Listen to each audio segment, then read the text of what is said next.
محترم ناظرین، السلام علیکم ورحمۃ اللہ وبرکاتہ۔ میں آپ کا میزبان پھر سے حاضر ہوں ایک نئی ویڈیو کے ساتھ۔ محترم ناظرین، آج کی اس ویڈیو میں ہم ولی اللہ کی ایک ایسی کرامت بیان کرنے جا رہے ہیں کہ جسے سن کر آپ حیرت میں پڑ جائیں گے کہ کیسے ایک اللہ کے ولی نے ایک ہندو پنڈت کی بیٹی کو چھپکلی بنا دیا۔ ناظرین کرام، بیان کیا جاتا ہے کہ ایک گاؤں تھا جہاں قدرت کی بے پناہ نعمتیں تھیں۔ اللہ تعالیٰ نے اس جگہ کے لوگوں کو ہر طرح کی نعمتوں سے نوازا تھا، مگر افسوس کی بات کہ وہ پوری بستی کافروں کی تھی اور وہ اپنے مال و دولت پر فخر کرتے تھے۔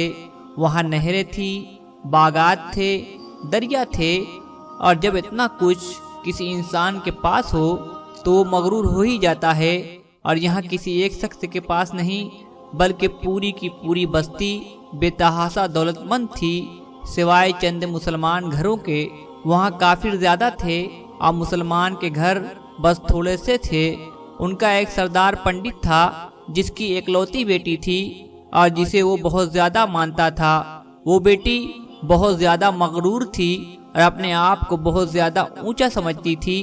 وہاں پر جو غریب لوگ تھے وہ صرف مسلمان تھے۔ کافر اپنے میں ایک دوسرے کی مدد کرتے، مگر مسلمانوں کا حال لینے والا اور ان کی مدد کرنے والا کوئی نہ تھا۔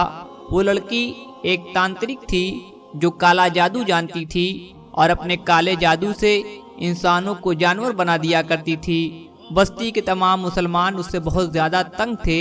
وہ مسلمانوں کو غلام بناتی، مزدور بناتی، اور اگر کوئی اس کی بات نہ مانتا تو وہ کالا جادو کر کے انہیں جانور بنا دیتی تھی۔ جب اس پنڈت کے لڑکی کا ظلم حد سے زیادہ بڑھ گیا تو مسلمانوں میں سے ایک بزرگ شخص نے اللہ رب العزت کی بارگاہ میں گڑ گڑا کر یہ دعا کی کہ اے رب کریم، ہم مسلمانوں کی نسلیں جو چند یہاں پر بچی ہیں ان نسلوں کو تو بچا لے، ورنہ اس بستی میں کوئی تیرا نام نہ لینے والا ہوگا۔ اے ہمارے رب، اس پنڈت کی بیٹی نے ہمارا جینا دشوار کر دیا ہے۔ کوئی بھی ہمارا پریشان حال نہیں ہے، نہ دولت ہے نہ طاقت ہے۔ اے ہمارے رب، ہمارے لیے کوئی ایسا مسیحا بھیج دے جو نہ صرف طاقتور ہو بلکہ اس جادوگرنی کو بھی شکست دے دے۔ اللہ تبارک و تعالیٰ نے اس بوڑھے شخص کی دعا قبول فرمائی اور اس بستی میں ایک اللہ والے کو بھیج دیا۔ واقعہ کچھ یوں پیش آیا کہ وہ پنڈت تفریح کرنے کے لیے جنگل کی طرف نکل پڑا۔ بڑی شان و شوکت سے وہ سفر کرتا ہوا جا رہا تھا کہ اچانک ایک زہریلا سانپ اس کے سامنے آ گیا اور اس زہریلے سانپ نے اس پنڈت کو ڈس لیا۔ وہ بے ہوش ہو کر وہیں پر گر پڑا۔ اس کے غلاموں نے جب اس کی حال دیکھی تو فوراً اسے گھر پہنچایا گیا۔ پنڈت کی لڑکی نے جب اپنے والد کی یہ حال دیکھی تو ملک کے بڑے بڑے حکیم اور ڈاکٹر بلائے گئے، لیکن یہ بات عجیب تھی کہ وہ زہر نکالنے میں ناکام ہو رہے تھے۔ زہر تیزی کے ساتھ پنڈت کے جسم میں پھیلتا جا رہا تھا۔ کوئی بھی اس زہر کو نکالنے میں کامیاب نہ ہو سکا۔ وہ خود ہی اتنا بڑا تانترک تھا مگر اپنا علاج نہیں کر پا رہا تھا۔ اسی وقت اس شہر میں ایک ولی اللہ کی آمد ہوئی۔ درویش کو اللہ تعالیٰ نے اس اہم مقصد کے لیے بھیجا تھا۔ ولی اللہ نے اس کے دروازے پر پہنچ کے دروازہ کھٹکھٹایا۔ درباریوں نے پوچھا کہ کیا بات ہے، آپ کون ہو، کس سے ملنا ہے؟ فقیر نے کہا کہ یہاں کے سردار کو سانپ نے ڈس لیا ہے۔ وہ کہنے لگے تمہیں کیسے معلوم چلا؟ تم تو ہمیں کسی دوسرے شہر کے لگتے ہو، ہم نے تمہیں آج سے پہلے اس شہر میں کبھی نہیں دیکھا۔